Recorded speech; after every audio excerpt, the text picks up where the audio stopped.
শিরোনামটা দিয়েছি, বিপ্লব করে ফিরবে আওয়ামী লীগ নাকি নির্বাচনে যাবে। কেন এই শিরোনামটা দিলাম, প্রশ্নটা তো আপনাদের কাছে জাগতেই পারে। তার আগে বলে নিই, সুপ্রিয় দর্শক, আমার এই চ্যানেলটাকে আপনারা সাবস্ক্রাইব করবেন প্লিজ। শিরোনামটা দেওয়ার কারণ হলো, তৌহিদ হোসাইন আপনার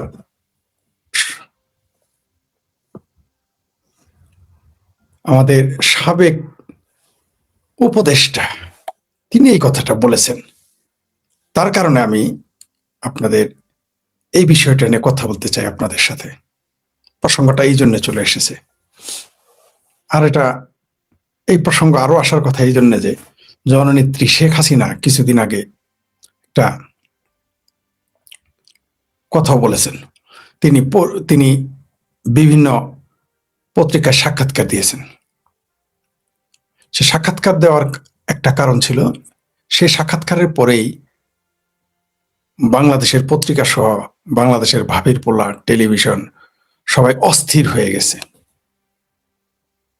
এত অস্থির হয়ে গেছে যে তারা দিনে যদি 5 বার নামাজ পড়ে, 10 বার আল্লাহর নাম নেয়, তো 100 বার শেখ হাসিনা শেখ হাসিনা শেখ হাসিনা। এরা বলে শেখ হাসিনা নাই, শেখ হাসিনা পালায় গেছে, শেখ হাসিনা চলে গেছে, শেখ হাসিনা আর কোনোদিন আসবে না। আওয়ামী লীগের লোক যতবার শেখ হাসিনার নাম না জপে, আমার ভাবির পোলারা বিএনপি, জামাত, হেফাজত, চামড়া নাই পীর একটু কমাইছে এখন, সারাদিন শেখ হাসিনার নাম এতবার নিতেছে যে আল্লাহর নাম এতবার বাংলাদেশে কেউ নেয় কিনা আমার সন্দেহ আছে। এটা আমি বলতেছি না, আওয়ামী লীগের লোকের কথা বলতেছি না।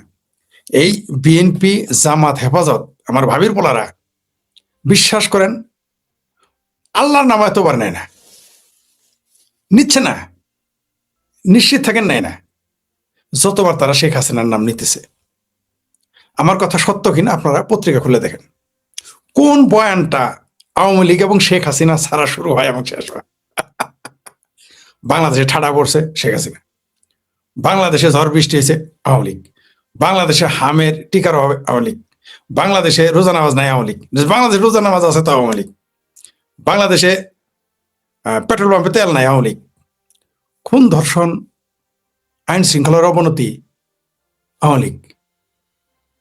বললাম তো, আকাশে ঠাটা পড়লে এখন নাম আওয়ামী লীগ। বাংলাদেশের মানুষ এত বড় স্টুপিড, এবং এগুলো বলে এবং বিশ্বাস করে এবং এগুলো প্রচার করে, এবং শিক্ষিত লোক তারা। অবশ্য তারা জেনে বুঝে প্রচার করে যে দেশে ধর্ষণ নাকি ভারত করায়, আওয়ামী লীগ করায়। চিন্তা করে দেখেন, সব জায়গাতে আওয়ামী লীগ। ভাত খাইতে আওয়ামী লীগ, বাথরুমে যাইতে আওয়ামী লীগ, ঘুমাইতে আওয়ামী লীগ, শুইতে আওয়ামী লীগ। আমার ভাবির মেয়ে আজকে দেখলাম একটা স্লোগান দিতেছে, একটা বলতেছে যে জয় বাংলা হচ্ছে আওয়ামী লীগের কালেমা। এই কথাটা কেন বলেছে জানেন? এই কথাটা বলার উদ্দেশ্য হইল, ঠিক মুক্তিযুদ্ধকে যেমন আওয়ামী লীগের মুখোমুখি করা হয়েছিল, আওয়ামী লীগ দলটাকে মুখোমুখি করা হয়েছিল, বঙ্গবন্ধুকে মুখোমুখি করা হয়েছিল, জয় বাংলা স্লোগান 71 সালে ধর্মের মুখোমুখি করা হয়েছিল। এখন সেই পুরনো কাসন্দি, ওই পরাজিত শক্তির পোলা, মেয়া, ভাতিজা, ভাগ্নে, নাতি, পুতিরা সে একই গান গাইতেছে। সে একই গান গায়ে কি কাজ হবে? এগুলো বলে কি জয় বাংলাকে ঠেকানো যাবে? আওয়ামী লীগের না হয় জয় বাংলা কালেমা, তোমরা যে ইনকেলাব নাকি পিনকেলাব বলো, তোমার জয় বাংলা, তোমার কালেমা কি ইনকেলাব? আর ওই যে কি যেন বলে, সাওয়া হাদি, সাওয়া মাওয়া, সাওয়া কি তোমাদের? তাহলে সাওয়া শব্দটা কি তোমাদের কালেমা? তাইলে তাই তো দেখা যায়, এই জন্য হাদিরে তোমরা একেবারে ভাষা নির্চে বড় নেতা বানায় ফেলাইছ। আর আওয়ামী লীগের জয় বাংলা স্লোগান তোমাদের চুলকায় কেন? তোমাদের চুলকাবে, তোমার বাপের চুলকাইছে, তোমার দাদার চুলকাইছে, তোমার চাচার চুলকাইছে। জয় বাংলা স্লোগানের কারণেই তো তোমার আব্বা, তোমার খালু, মামা, ফুপা, তোমার আব্বা কি আব্বা নিয়াজির সৈন্যরা পরাজিত হয়েছে। তাই তোমার ভাবির মাইয়া, এই জন্য তোমার বুকে এত ব্যথা। আমার ভাবি বিআইন, এদেরও বুকে ব্যথা। কারণ কি? কারণ জয় বাংলা স্লোগান আসলেই বিপজ্জনক। কারণ এই জয় বাংলা স্লোগান দেওয়াতে পাকিস্তান বাহিনীর কাপড় চোপড় নষ্ট হয়ে যেত, রাজাকার আলবদদের কাপড় চোপড় নষ্ট হয়ে যেত। এত বড় বড় 2টা পরাশক্তি তাদের পক্ষে থাকার পরেও, 93,000 প্রশিক্ষিত সৈন্য থাকার পরেও, পরপর প্রশিক্ষিত সৈন্য থাকার পরেও তারা হেরে গেছে। তো তোমাদের বেদনাটা কোথায় আমরা জানি। মূল প্রসঙ্গে আসি, যে আওয়ামী লীগ কি বিপ্লবী সরকার হয়ে ফিরবে নাকি নির্বাচনে যাবে? আপনাদের কি মনে হয়? আওয়ামী লীগ 5 বছর অপেক্ষা করবে? আমার তো মনে হয় না। আপনাদের আপনাদের মনে হইতে পারে, কিন্তু আমার মনে হয় না যে আওয়ামী লীগ 5 বছর অপেক্ষা করবে, বসে থাকবে, এটা আমার মনে হয় না। আপনাদের মনে হয়?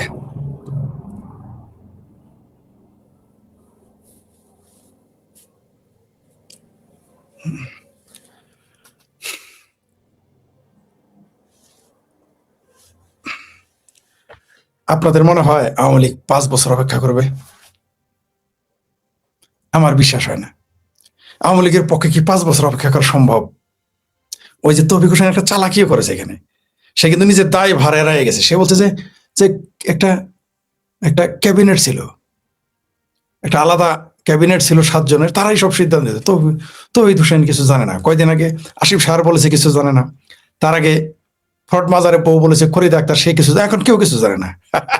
কয়দিন পরে ডক্টর ইউনূস বলে আমিও কিছু জানি না। সে তো বলেছে ছাত্ররা আমাকে নিয়োগ দিয়েছে, সে তো আগেই বলে রেখেছে তার নিয়োগদাতা হচ্ছে ছাত্ররা, বলেছে না?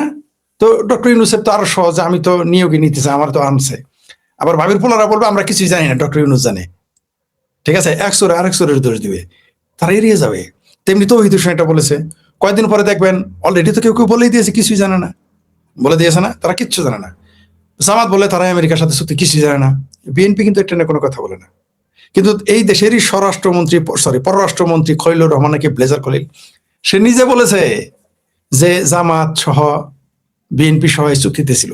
আর ফরিদ আক্তার, সে তো আরো স্পষ্ট যে সবাই স্বাক্ষর করেছিল। তারপরেও এখন বলতেছে আমি কিছু জানি না, ও কিছু জানে না। কারণ সবাই তখন ঝুলবে। কারণ যেভাবে শিশু হত্যা হয়েছে, এই যে সরকারি হিসেবে 500-600-র মতো, বেসরকারি হিসেবে কয়েক হাজার, এবং কয়েক লাখ আক্রান্ত, কত যে মরবে আমরা জানি না। এগুলো তো জনগণ ছাড়বে না, আজ হোক কাল হোক বাংলাদেশে এগুলো বিচার হবেই। আর ইউনিসেফ নামের যে আন্তর্জাতিক প্রতিষ্ঠান, সে তার সাফাই গিয়ে গেছে যাতে সে আক্রান্ত না হয়, আদালতে তাকে না উঠতে হয়। তাই ইউনিসেফ সাফাই সাক্ষী দিয়ে গেছে, সে 7 বার 14 বার 10 বার করে রিমাইন্ডার দিয়েছে। এই ইউনিট সরকার দায়িত্ব নিতে চায়নি বা গুরুত্ব দেয়নি। যদিও আমাদের স্বাস্থ্যমন্ত্রী, একটু আমার মনে হয় বর্তমান স্বাস্থ্যমন্ত্রীর যে মুসলেখা, তার মানসিক স্বাস্থ্যের পরীক্ষা করা দরকার। কারণ সে এখনো বলতেছে এর জন্য নাকি আওয়ামী লীগ দায়ী, যেখানে ইউনিসেফ সরাসরি বলে দিয়েছে যে এর জন্য ইউনুস সরকার দায়ী। মানে ইউনুসের নাম নিতে তারা এত কেন ভয় পায়? আর ভয় পাওয়াটাই স্বাভাবিক, কারণ ভাবির পোলারা এদের ধমকাইতে গালি দিতে ভেস খেয়ে মারতে কমাতে পাঠায় দেয় বিএনপি নেতাদের। শব্দটি করতে পারে না। ভাবির পোলারা তাদের মাফিয়া বললে কিছু করতে পারে না। তাদের প্রধানমন্ত্রী স্বরাষ্ট্রমন্ত্রীকে ভুয়া বললো, সালাউদ্দিন ভুয়া, তারেক রহমান ভুয়া বললো কিছু তারা করতে পারে না। আমি বলি নাই, আমার ভাবির পোলারা বলেছে। এটা খোদ আমার স্বরাষ্ট্রমন্ত্রী বলেছে, বিএনপি নেতারা বলেছে। আবার টাকলা ফুয়াদ নাকি ফাকলা ফুয়াদ একটা আছে, সে বলেছে যে ভুয়া প্রধানমন্ত্রীকে তো ভুয়া বলবেই, তাদেরকে নাকি প্রোটেকশন দিতে হবে, পুলিশি প্রোটেকশন। ভাই পুলিশেরা মারলে এখন পুলিশি প্রোটেকশন চাও কেন? তোমরাই তো তোমাদের প্রোটেকশন।